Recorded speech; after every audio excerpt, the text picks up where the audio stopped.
കൂട്ടുകാരെ, നമുക്കിന്നൊരു tomato roast ഉണ്ടാക്കാം. ഇഞ്ചിയും വെളുത്തുള്ളിയും ഇഷ്ടമില്ലാത്ത നമ്മുടെ കുട്ടികൾക്ക് വേണ്ടി അടിപൊളി ഒരു ഡിഷായിരിക്കും. അതിനുവേണ്ടി ഒരു പാൻ അടുപ്പത്ത് വയ്ക്കുക. അതിനകത്തേക്ക് സവാള, പച്ചമുളക് എന്നിവ ചേർക്കുക. ഒന്ന് വഴണ്ട് കിട്ടാൻ വേണ്ടിയിട്ട് കുറച്ച് ഉപ്പ് ചേർക്കുക. സവാള പെട്ടെന്ന് മൂത്ത് കിട്ടും.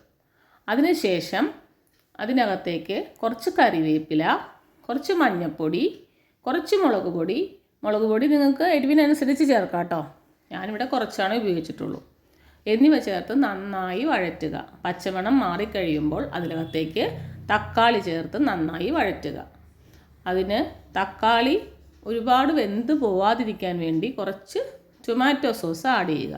കുറച്ച് വെള്ളം കൂടി ചേർത്ത് ഗരം മസാലയും ഇട്ട് നന്നായി വഴറ്റി പാത്രം അടച്ചു വച്ച് ഒരു 5 മിനിറ്റ് വേവിക്കുക.